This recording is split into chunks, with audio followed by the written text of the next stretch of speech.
નમસ્કાર, BBN news ચેનલમાં આપનું સ્વાગત છે. હું છું કવિતા પંચાલ ને હવે જોઈએ આજના સમાચાર.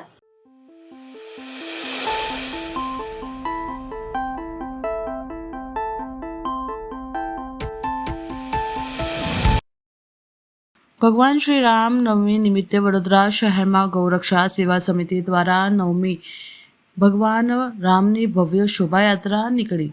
શહેરમાં રામ નવમીના પર્વે ગૌરક્ષા સેવા સમિતિ દ્વારા સતત 10મા વર્ષે ભવ્ય શોભાયાત્રા કાઢવામાં આવી છે. રણમુક્તેશ્વર મહાદેવના પ્રાંગણથી શરૂ થયેલી આ યાત્રા તાળફળિયા ખાતે પૂર્ણ થશે. આ પર્વે શોભાયાત્રામાં રાષ્ટ્રીય સ્વયંસેવક સંઘના શતાબ્દી વર્ષની પણ થીમ રાખવામાં આવી છે. યાત્રામાં રામ લક્ષ્મણની વેશભૂષામાં સજ્જ બાળકો, હનુમાનજી અને વાનર સેના આકર્ષણનું કેન્દ્ર બન્યા હતા. લહેરીપુરા ખાતે ભવ્ય સાંસ્કૃતિક કાર્યક્રમ અને આતશબાજીનું આયોજન કરવામાં આવ્યું હતું. ભગવાન રામની પાલખીના દર્શન કરી શ્રદ્ધાળુઓને ધન્યતા અનુભવી હતી. આ પ્રસંગે મોટી સંખ્યામાં ભક્તો ઉમટી પડ્યા હતા. આ ગૌરક્ષા સેવા સમિતિનું 10મું વર્ષ છે. રામજીની શોભાયાત્રા જે રણમુક્તેશ્વરના પ્રાંગણમાંથી પવિત્ર પ્રાંગણમાંથી નીકળી તાળફળિયા ખાતે પૂર્ણાહુતિ થાય છે. આ યાત્રામાં નાના બાળકોની વેશભૂષા, રમતા હનુમાન દાદા, જોડે જોડે વાનર સેના પણ હોય છે, જે પણ રમતી હોય છે. જોડે જોડે પાલખી, જે પાલખીની પવિત્રતા બહુ હોય છે, લોકો એમના દર્શન કરવા ધન્યતા અનુભવે છે. અને રામ ભગવાનની સુંદર પ્રતિમા જે રાષ્ટ્રીય સ્વયંસેવક સંઘને આજે આ 100 વર્ષનું જે શતાબ્દી ચાલી રહી છે, શતાબ્દી મહોત્સવ આખા ભારતમાં, એની થીમ લઈને આ વર્ષે રામનવમીની યાત્રાનું આયોજન કર્યું છે. લહેરીપુરા ખાતે ભવ્ય સુંદર સાંસ્કૃતિક પ્રોગ્રામ રાખેલો છે અને આતશબાજીનું આયોજન રાખેલું છે. ત્યારબાદ તાળફળિયા ખાતે ભગવાનને ત્યાં મૂકી અને પૂર્ણાહુતિ થઈ. આ છેલ્લે 9 વર્ષથી ગૌરક્ષા સેવા સમિતિ વડોદરા દ્વારા વડોદરાના રાજમાર્ગ પર શોભાયાત્રા કાઢવામાં આવે છે અને ખૂબ જ ભવ્ય હોય છે. એવી જ રીતે આ વર્ષે બી સુંદર આયોજન કર્યું છે. જેમ કે RSS એટલે સ્વયંસેવક સંઘ, જેના 100 વર્ષ પૂરા થયા છે, એટલે એ શતાબ્દી દિન તરીકે એમની થીમ રાખેલી છે. રામ ભગવાનની પાછળનો જે પ્રભા છે એમાં, પ્લસ પાલખી છે. પાલખીમાં સરસ રામ, લક્ષ્મણ, જાનકી અને હનુમાન દાદા વિરાજમાન હોય છે.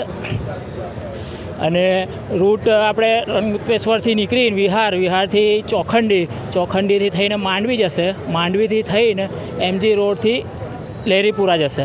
લહેરીપુરા સાંસ્કૃતિક પ્રોગ્રામ રાખેલો છે. એ નહીં તો 30 મિનિટ જેવો ચાલશે. અને આતશબાજી રાખી છે. ત્યાં બી આતશબાજીનો આનંદ લોકો ઉઠાય એ રીતની અમે વ્યવસ્થા કરેલી છે ત્યાં. અને હા, એમાં 50 જેટલા નાના ફૂલકાઓ બાળકો અલગ અલગ વેશભૂષામાં છે. અને એમને અંદર ખાસા ટાઈમથી ચલાવીએ જ અમે, એટલે આટલા વર્ષોથી કાઢીએ શોભાયાત્રા. તો એ લોકોનો અંદર ઉત્સાહ બી બહુ હોય છે.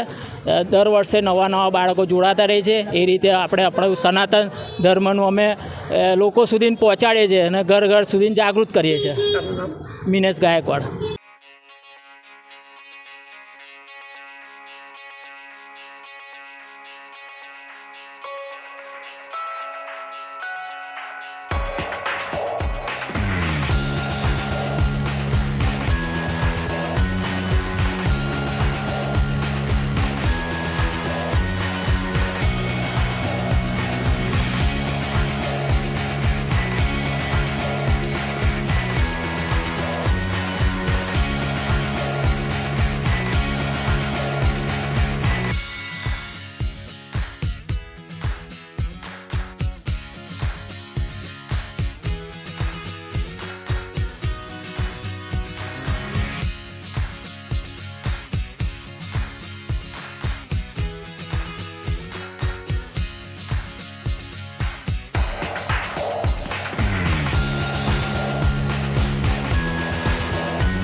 વડોદરાના મદન ઝાપા રોડ સ્થિત પૌરાણિક રામજી મંદિરે રામનવમીની ભવ્ય ઉજવણી કરવામાં આવી. આજે ચૈત્ર સુદ નવમી એટલે કે રામનવમીના પવિત્ર અવસરે વડોદરાના મદન ઝાપા રોડ પર આવેલ અતિ પ્રાચીન શ્રી રામજી મંદિર ટ્રસ્ટ દ્વારા પ્રભુ શ્રી રામચંદ્રની જન્મોત્સવની ધામધૂમથી ઉજવણી કરવામાં આવી હતી. આ મંદિર અયોધ્યાના માર્ગદર્શન હેઠળ કાર્યરત છે અને શહેરમાં વિશેષ ધાર્મિક મહત્વ ધરાવે છે.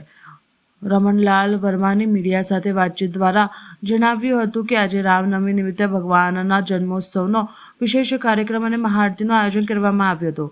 વડોદરાવાસીઓ અને તમામ સનાતન ધર્મીઓ પ્રસાદની પણ સુંદર વ્યવસ્થા કરાઈ હતી. તેમણે જણાવ્યું હતું કે વર્તમાન સમયમાં વિશ્વની જે પરિસ્થિતિ બગડી રહી છે તે જોતા ભારતને કોઈ આંચ ન આવે અને આખો દેશ ખૂબ પ્રગતિ કરે તેવી પ્રભુ રામને પ્રાર્થના કરવામાં આવી છે. સાથે જ દેશના વડાપ્રધાન નરેન્દ્રભાઈ મોદીનું આયુષ્ય લાંબુ થાય જેથી તેમનો લાભ દેશને મળતો રહે તેવી વિનંતી કરવામાં આવી હતી. સાંજ સુધી મંદિરમાં વિવિધ ધાર્મિક કાર્યક્રમનું હારમાળા ચાલુ રહેશે, જેમાં મોટી સંખ્યામાં ભક્તો ઉમટી પડી દર્શનનો લાભ લઈ રહ્યા છે. હું Hasmukhbhai Ramanlal Varma, advocate, managing trustee Shri Ramji Mandir trust Vadodara, મદનચાપા road પર આવેલું છે. ઘણું પુરાતન મંદિર છે અને અયોધ્યાના માર્ગદર્શનથી ચાલે છે. આજરોજ રામનવમીના નિમિત્તે ભગવાનનો રામશ્રીનો જન્મોત્સવનો કાર્યક્રમ હતો અને મહાઆરતીનો પ્રોગ્રામ હતો. સાંજે પણ બીજા પ્રોગ્રામો છે અને પ્રસાદીનું વહેંચન છે, જેથી વડોદરાવાસીઓ અને સમગ્ર સનાતન ધર્મી હોય તેનો લાભ લેવો અને પ્રભુને પ્રાર્થના કરવી કે હાલની જે પરિસ્થિતિ દુનિયામાં બગડી છે અને ભારતને કોઈ આંચ ના આવે, સનાતન ધર્મ પ્રેમીઓને બધાનું રક્ષણ કરે અને ખૂબ દેશની પ્રગતિ કરે, એ આપણે સૌ તરફથી પ્રભુ રામને વિનંતી કરું છું. અને ખૂબ આપણો દેશ પ્રગતિ કરે અને નરેન્દ્ર મોદી સાહેબનું પણ ખૂબ આયુષ્ય લાંબુ કરે, તેમનો આપણને લાભ મળતો રહે, તે જ મારી વિનંતી છે. ચૈત્ર આઠમ અને રામનવમીના પવિત્ર અવસરે વડોદરા શહેર કોંગ્રેસ દ્વારા આગામી મહાનગરપાલિકાની ચૂંટણીના પ્રચારના શ્રી ગણેશ કરવામાં આવ્યો. આ પ્રચાર અંતર્ગત ઓટો રિક્ષા સ્ટીકર અભિયાનની શરૂઆત કરવામાં આવી. વડોદરા શહેર કોંગ્રેસ દ્વારા આજે ચૈત્ર નવરાત્રના અષ્ટમીના દિવસ અને સાથે સાથે રામનવમી પણ આજે ઉજવણી કરીએ છીએ, ત્યારે આજના પવિત્ર દિવસે કોંગ્રેસ પાર્ટી દ્વારા વડોદરા શહેરનું પ્રસિદ્ધ જૂનું પ્રાચીન ગાયકવાડી સમયનું મંદિર એટલે કે મા બહુચર માનું મંદિર અને એની બાજુમાં જ રામલલ્લાનું મંદિર છે. આ પ્રાચીન મંદિરોમાં માતાજીને શ્રીફળ ચુંદડી અર્પિત કરીને ભગવાન શ્રી રામ, લક્ષ્મણ, જાનકી, હનુમાનજીના દર્શન કરીને અમે આશીર્વાદ માંગ્યા છે કે આવનારા દિવસમાં જ્યારે વડોદરામાં કોર્પોરેશનની ચૂંટણી આવી રહી છે ત્યારે જેવી રીતે આ અષ્ટમી, ચૈત્ર નવરાત્રિની અષ્ટમી એટલે બહુ મોટો દિવસ, દુર્ગાષ્ટમી કહીએ છીએ કે દુર્ગા માતાએ રાક્ષસોનો વધ કર્યો હતો અને અસત્યની સામે સત્યની જીત થઈ હતી. એવી રીતે ભગવાન શ્રી રામ માટે કહેવાય કે રઘુકુલ રીત સદા ચલી આવી, પ્રાણ જાય પર વચન ના જાય, મર્યાદા પુરુષોત્તમ ભગવાન શ્રી રામનો પણ આજે જન્મદિવસ. ત્યારે આજના પવિત્ર દિવસે અમે કોંગ્રેસ પાર્ટીએ પ્રચારના શ્રી ગણેશ શરૂ કર્યા છે. ઓટો રિક્ષા પાછળ બધી અલગ અલગ જે છેલ્લા 30 વર્ષમાં આ ભ્રષ્ટ ભાજપના શાસકોએ આ વડોદરાને જે ખાડોદરા બનાવ્યું, મચ્છરોની નગરી બનાવી, આ વડોદરા શહેરના સામાન્ય નાગરિક જે ટેક્સ ભરે છે, વેરો ભરે છે, એની સામે પાયાની સુવિધા નથી મળતી. ત્યારે 30 વર્ષની અંદર વિશ્વામિત્રીમાં જે વારંવાર પૂર આવે, વડોદરા શહેરમાં પાણી ભરાય, રોડ રસ્તાના નામે ખાડોદરા, ડ્રેનેજની સુવિધા નહીં, વરસાદી કાંસની સુવિધા નહીં. અને જો ભાજપે 30 વર્ષમાં કંઈક કામ કર્યું હોય તો માત્ર ને માત્ર ભ્રષ્ટાચાર કર્યો છે. ત્યારે એમના પાપ હવે છાપરે ચડીને પોકારી રહ્યા છે. વડોદરાની પ્રજાએ પણ મન બનાવ્યું છે કે પરિવર્તન લાવવું છે અને આ ભાજપના નેતાઓને જે ઘમંડ, જે અભિમાન તમે જોયું હશે. આજે ભગવાન શ્રી રામનો જન્મદિવસ છે, રામનવમી જેને કહીએ, અને રાવણનું અભિમાન ભગવાન શ્રી રામે ઉતાર્યું. માતાજીએ નવદુર્ગા માતા દુર્ગાષ્ટમી તરીકે આપણે ઉજવીએ છીએ. એમને પણ જે રાક્ષસોનું અભિમાન હતું કે અમને કોણ હરાઈ શકે છે, અમને કોણ મિટાવી શકે છે, ત્યારે જે અભિમાન અત્યારે સત્તામાં બેઠેલા લોકોનો છે, એમનું અભિમાન પણ આ વડોદરાની પ્રજા તોડવા જઈ રહી છે. અને અમને વિશ્વાસ છે અને વિશ્વાસ સાથે આજે અમે આજના પવિત્ર દિવસે આ પ્રચારના શ્રી ગણેશ કર્યા છે. અમારી સાથે અમારા બધા કોંગ્રેસના આગેવાન, જે બધા કોંગ્રેસમાં નવા જોડાયા, એ બધા પણ અહીંયા ઉપસ્થિત છે. અને આવનારા દિવસોમાં પ્રજાની વચ્ચે અલગ અલગ વોર્ડ વાઇઝ આ જે પ્રચાર છે એ ચાલુ રહેશે. આજે જે ભક્તિ અને શક્તિનો દિવસ અને ભગવાન શ્રી રામ એટલે પ્રેમનું પ્રતીક, ઉદારતાનું પ્રતીક, ન્યાયનું પ્રતીક, સત્યનું પ્રતીક, આજે એ દિવસ અમે પસંદગી કરીને આ જે સ્ટીકરો છે એમાં તમે જોઈ શકો છો કે આ સ્ટીકરમાં જે વડોદરા શહેરમાં હરણી બોટકાંડની વાત હોય, જેમાં 12 નિર્દોષ બાળકો, 2 શિક્ષિકાઓ જીવ ગુમાવ્યા. વડોદરા શહેરમાં જે પૂર આવે, આ ભ્રષ્ટાચારીઓના પાપે જે માનવ સર્જિત, ભાજપ સર્જિત પૂર આવ્યા અને શું વડોદરાની દુર્દશા થઈ હતી. 3-3, 4-4 દિવસ ભૂખ્યા તરસ્યા લોકો રહ્યા. 2 ટાઈમ પીવાનું ચોખ્ખું પાણી આપી શકે એવું વડોદરાના ભાજપના નેતાઓમાં પાણી નથી. જ્યારે છેક તળિયેથી નડિયાદ સુધી ભાજપ સત્તામાં છે, તો પણ વડોદરાની પ્રજા જે ટેક્સ ભરે છે, વેરો ભરે છે, એ વેરાનું વળતર નથી આપી શકતા. આ તમામ મુદ્દાઓને અમે આ સ્ટીકરમાં લીધા છે. આજે નોટબંધીની લાઈન હોય કે કોરોનામાં જે લાઈન લાગતી હતી એ લાઈન હોય કે આજે ગેસના સિલિન્ડરની ને પેટ્રોલ ડીઝલની લાઈન, એટલે દેશ, ગુજરાત ને વડોદરામાં જે સ્થિતિનું નિર્માણ થયું છે એના માટે જવાબદાર આ સત્તામાં બેઠેલા લોકો છે. ત્યારે અમે આપના માધ્યમથી પ્રજાને વિનંતી કરીએ છીએ, અપીલ કરીએ છીએ કે આવો પરિવર્તન લાવીએ, ફરીથી મહારાજા સયાજીરાવ ગાયકવાડનું વડોદરા પાછું લાવીએ અને જે ટેક્સ ભરે છે, જે વેરો ભરે છે, એની સામે પાયાની સુવિધા મળે, વેરાનું વળતર મળે. એ સુવિધાને અમે કોંગ્રેસ પાર્ટી અમે વચન આપીએ છીએ કે અમે કોંગ્રેસ પાર્ટીનું બોર્ડ બનશે, આ વડોદરા શહેરમાં સુશાસન આવશે. આ વડોદરા શહેરમાં 2 ટાઈમ પીવાનું ચોખ્ખું પાણી આપીશું, સારા રોડ રસ્તા આપીશું, સારી ડ્રેનેજની સુવિધા આપીશું. વિશ્વામિત્રીના પાણી લોકોના ઘરોમાં નહીં ભરાય એવું આયોજન અને પ્લાનિંગ કોંગ્રેસ પાર્ટી કરશે. ત્યારે આપના માધ્યમથી ફરી આજે ચૈત્ર નવરાત્ર પણ છે, ત્યારે દુર્ગાષ્ટમીની અને રામ જન્મની તમામ આપણા વડોદરા નગરજનોને શુભેચ્છા પાઠવું છું. અને પરિવર્તન લાવીને કોંગ્રેસ એક મજબૂત વિકલ્પ છે અને કોંગ્રેસને તમે ધુરા સોંપો એવી આપને વિનંતી પણ કરીએ છીએ.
વીએમસી અને જિલ્લા વહીવટતંત્રના સંયુક્ત ઉપક્રમે સેવા સેતુ કાર્યક્રમનું આયોજન કરવામાં આવ્યું. સેવા સેતુ કાર્યક્રમ અંતર્ગત સમા ઉત્તર ઝોન કચેરીમાં યોજાયો કેમ્પ.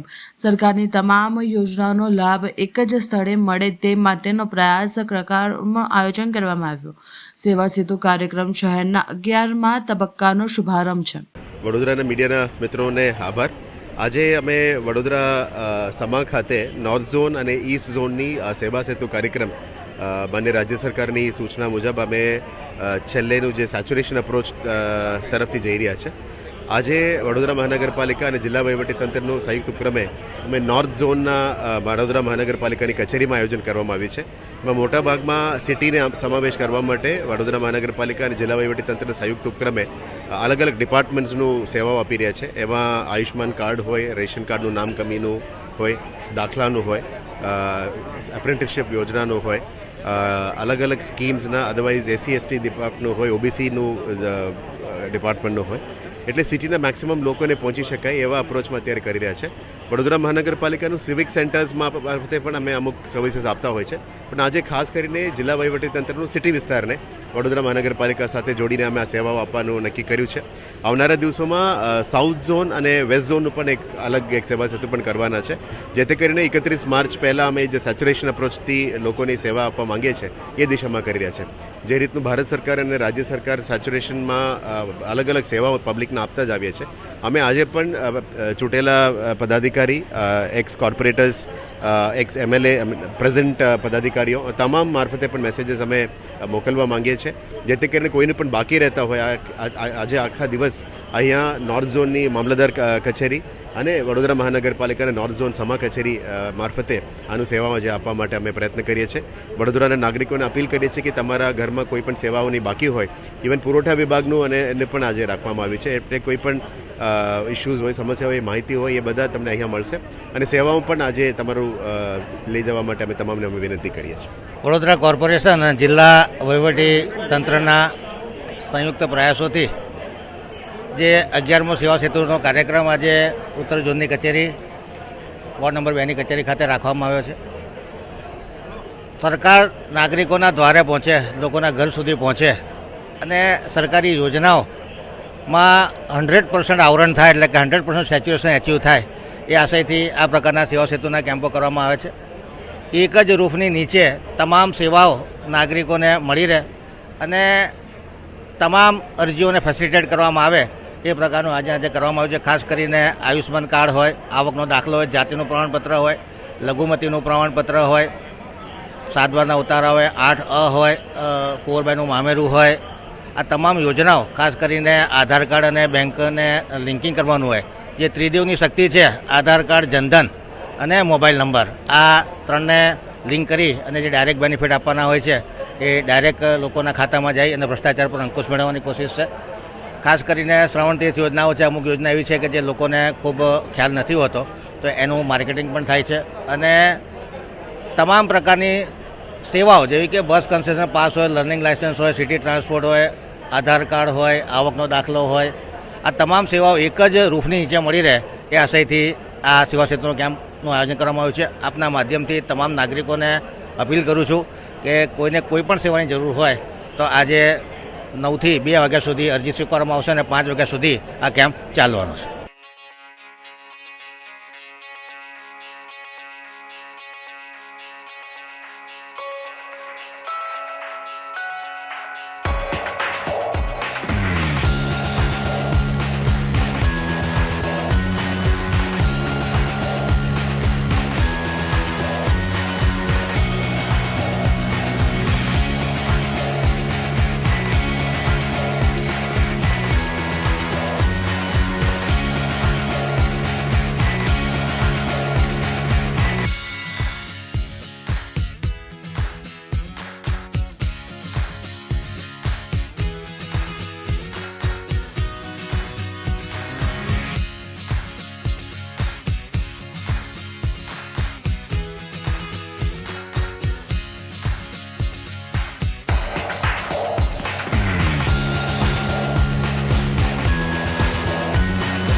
રનોલી GIDC વિસ્તારમાં પ્લોટ નંબર 219માં અગમ્ય કારણોસર અચાનક આગ લાગવાની ઘટના સામે આવી છે.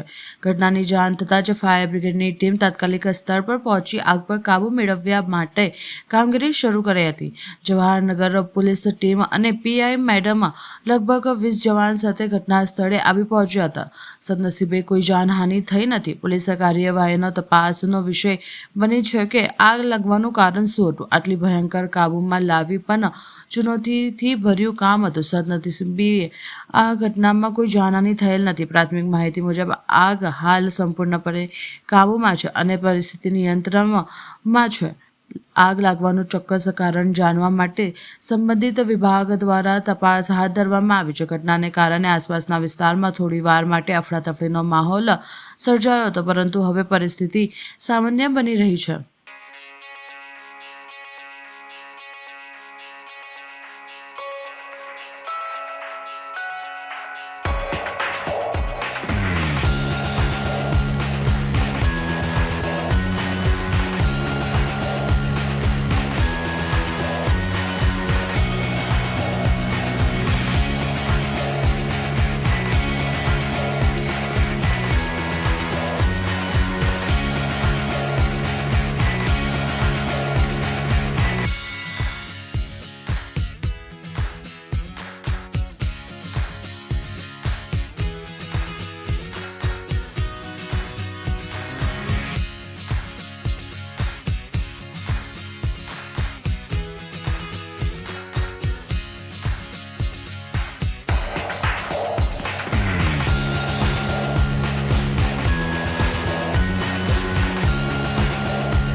જેતપુરમાં રામનવમીના પાવન પર્વ નિમિત્તે ભગવાન શ્રીરામની શોભાયાત્રાનો ધામધૂમથી ઉજવવામાં આવી. ભગવાન શ્રીરામના જન્મોત્સવની ઉજવણી કરવામાં આવી. જેતપુર સહિત સૌરાષ્ટ્રભરમાં ઉમંગ છવાયો હતો. રામનવમીના સવારથી જ રામ મંદિરોમાં દર્શનાર્થે ભાવિ ભક્તો ઉમટ્યા હતા. મંદિરમાં મહાપૂજા, મહાઆરતી, રામધૂન, પંજરી પ્રસાદ વિતરણ સહિતના કાર્યક્રમો યોજવામાં આવ્યા હતા. આ ઉપરાંત શહેરમાં જય શ્રી રામના નાદ વચ્ચે વાજતે ગાજતે ભવ્ય શોભાયાત્રા યોજાઈ હતી. દિવસભર રામ નામનો મંત્ર ગુંજ્યો હતો. શોભાયાત્રા શહેરના ભાદર કાંઠે આવેલા નૃસિંહ મંદિર ભદ્રેશ્વરથી નીકળીને શહેરના MG road, bus stand, Chandni Chowk જેવા મુખ્ય માર્ગથી પસાર થઈ.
આજે ચૈત્ર નવરાત્રિનો અષ્ટમીનો પર્વ માંડવી સ્થિત મિલ્લી માતાના મંદિરે માય ભક્તોનું ઘોડાપુર અષ્ટમીના નિમિત્તે હવનનું આયોજન કરવામાં આવ્યું.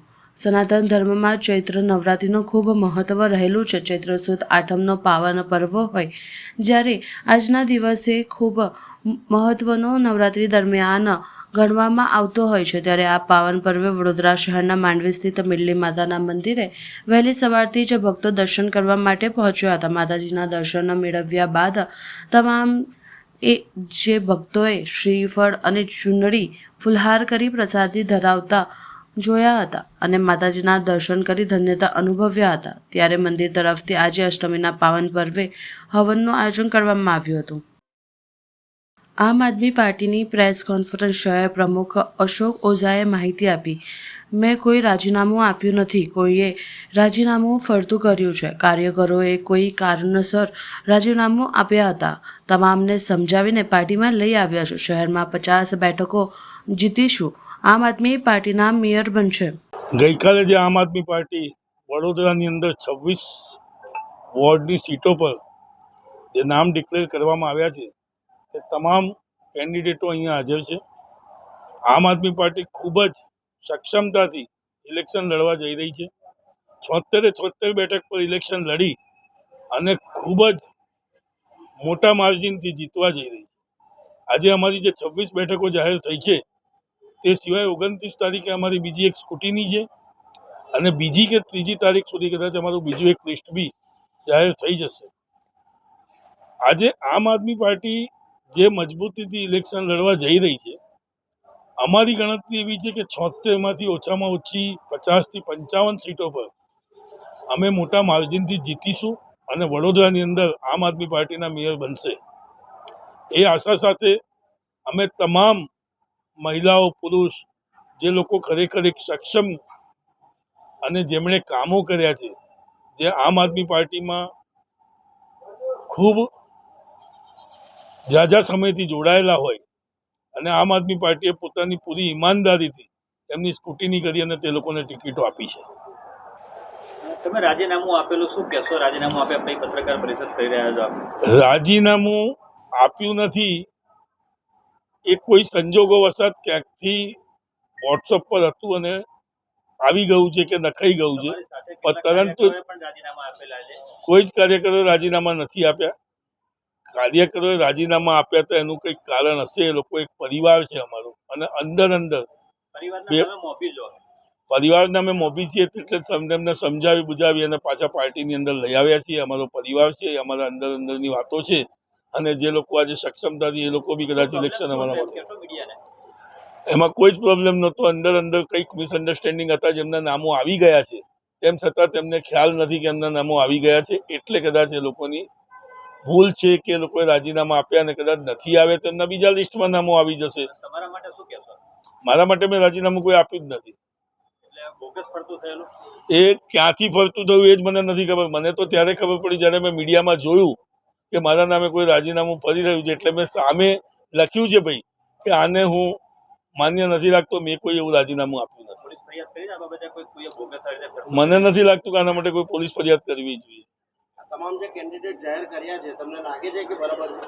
તમામ કેન્ડિડેટો બરાબર છે, તમામ મજબૂતીથી લડશે અને મોટા માર્જિનથી જીતશે. જેને નથી મળી લોકો મજબૂત ન થાય એવું? ના, જેને નથી મળી, આજે પાર્ટીની અંદર 10,000 કાર્યકરો છે, સીટો તો 78 જ છે, તો 10,000 ટિકિટ મળે એવું તો જરૂરી નથી ને. 78 જે છે, જે લોકો ખરેખર મહેનત કરી છે, જે ઇલેક્શન લડી શકે તેવા છે, તેમને ટિકિટ પાર્ટી આપશે. વોર્ડ નંબર 12 ઘણી મહેનત કરી છે, છતાં એમને ટિકિટ નહીં મળી.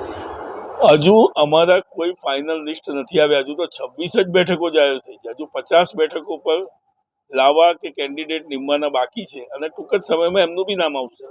જનરલ, એસટી, ઓબીસી આ બધી સીટોમાં તો મળી ગઈ છે, એક જ કાસ્ટના બે હશે, એમને કેમ ના ચેક? એનાથી કોઈ એવી જગ્યાએ જો કોઈને ટિકિટ આપી દીધી એનો મતલબ એ બી નથી કે મેન્ડેટ ગમે ત્યારે કોઈ સારો કેન્ડિડેટ મળશે તો કદાચ મેન્ડેટ ફરી બી શકે છે.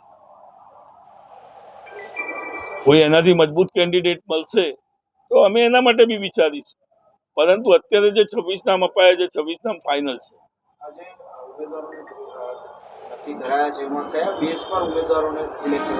ઉમેદવારોએ જે રીતે કામ કર્યા છે, જે લોકો ડોર ટુ ડોર, જે લોકો સક્ષમ છે ઇલેક્શન લડવા માટે, જેમનામાં પોલિટિકલી નેતાગીરી છે, જેમણે નેતાગીરી કરી હોય અથવા લોકોના કામો કર્યા છે, તેવા તમામને આમ આદમી પાર્ટી ટિકિટ આપી રહી છે. સમાચાર કાલે ફરી મળીશું આ સમયે આ ચેનલ પર. ત્યાં સુધી સમગ્ર BBN ન્યૂઝ ચેનલની ટીમને રજા આપશો. નમસ્કાર.